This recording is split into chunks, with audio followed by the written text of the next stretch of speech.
चौधुरीघाटआव थानाय जारिमिनारि संकस खेराइ थावनिखौ रैखाथि होनो थाखाय बिटिआर सरकारा सोरगिदिं बेरा होनो खामानि मावजेनबाय। गसाइगाव महकुमानि एबा रायमना माहारियारि पार्कनि साखाथि चौधुरीघाटआव थानाय जारिमिनारि संकस खेराइ थावनिखौ रैखाथि होनो थाखाय बिटिआर सरकारा सोरगिदिं बेरा होनो थाखाय 73 लाख रां हरबाय। बे खामानिखौ मावनो थाखाय बेखेवनानै होनायजों लोगोसे दिनै गाहाय खुन्थियाखौ 28 नं गसाइगाव विधानसभा बियाबनि एमएलए जिरन बसुमतारी बिथाङा गायसनजेननानै होयो। बे हाबाफारियाव एमएलए बिथांजों लोगोसे मिरु इउपिपिएल दोलोनि नेहाथारि समनाथ नार्जारी आरो गसाइगाव जिल्ला बाथौ गौथुमनि मावथिफोरखौबो बाहागो लानायखौ नुनो मोननाय जायो।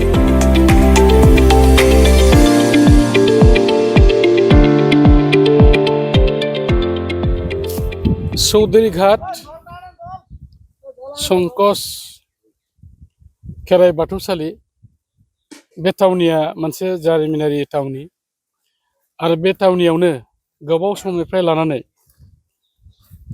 दुलाराय गुदि बाथौ आफादा बाव बोसोरे बे जारिमिनारि बेवहाय फोरबो खुंबाय थायो।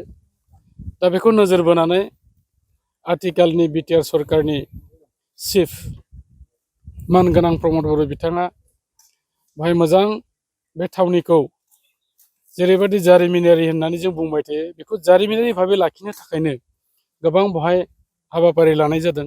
आरो गिबि खेबनि थाखाय जे एरियायाव बेवहाय फुजाफोरनि मण्डप दङ बेफोरखौ रैखाथि होनांगौनि सार्थआव गिबि खेबनि थाखाय बेवहाय बाउन्डारि वाल फेन्सिं होनाय जागोन।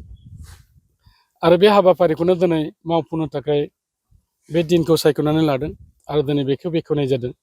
आरो गिबि खेबनि थाखाय मानगोनां बिटिआरनि चिफ बिथाङा बेवहाय 73 लाख बेवहाय हरजेननाय जाबाय आरो बेजों बे बाउन्डारि वाल फेन्सिं खामानिखौ मावजेननाय जासिगोन। आरो बिनि उनावनो हयथ' गेस्ट हाउस बायदिसिना बेवहाय गोबां माने लुफुंनांगौ माखासे न'फोर दङ बेखौबो खालामनाय जागोन। दा गतिके आं सानो बेखौ जेरैबायदि जारिमिनारि होननानै जों मिथिदों आरो मिथिनायल' नङा बेखौ लानानैनो बे थावनिया दिनै मुलुगनि होननानै बुंनांगोन। मुलुगाव मोनसे मुंदांखा जानानै दं। मानोना बिटिआर आरो बेयावहाय जोङो आसाम आरो बेवहाय जोंनि भारतल' नङा नेपाल आरो बांलादेशनिफ्राय बेवहाय बोसोरे बोसोरे बे फोरबो खुंनायाव बयबो बाहागो लाफैयो। बेनिखायनो बेखौहाय दोननायजों लोगोसेयै बै आलासिफ्रा जे फैयो बिथांमोना फैनानै बाव सानथाम सानब्रैनि जे हाबाफारि जायो जाहाथे बिथांमोनखौ जोङो मोनसे सेक्युर्ड अबस्थायाव दोननो हायो बिनि थाखायबो जोंनो गेस्ट हाउसनिबो प्रयजन जादों। दा बेनिखायनो आं मिजिं थिदों जे दुलाराय गुदि बाथौ आफादनि जे थांखि बे थांखिया जाफुंसारथों बाव लुफुंजाथों।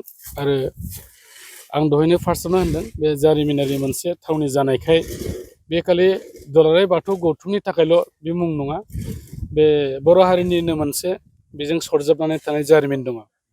दा बेनिखायनो दिनै बे हाबाफारिखौ मावफुंनाय जादों। दा बेनिखायनो जोबथारनायाव आरोबाव आङो जोंनि मानगोनां बिटिआरनि चिफ बिथांखौ थेंक्स होदों। बेबायदि हाबाफारियाव बिथाङा मोजां मदद होनानै लुफुंनांगौनि थाखाय बेबायदि इनिसियेटिभखौ लाजेननायनि थाखाय आरो लोगोसेयैनो जोंनि बे हाबाफारियाव दिनै जाय बिथांमोना नुजाफैबाय गुबै गसाइगाव जिल्ला गुदि बाथौ आफादनि मानगोनां आफादगिरिबो दं, जोंनि इउपिपिएल दोलोनि सेन्ट्रेल कमिटिनि दैदेनगिरि बिथांमोनबो दं। जों बयबो मदद होदों आरो जाफुंसारनायखौ जों हास्थायदों।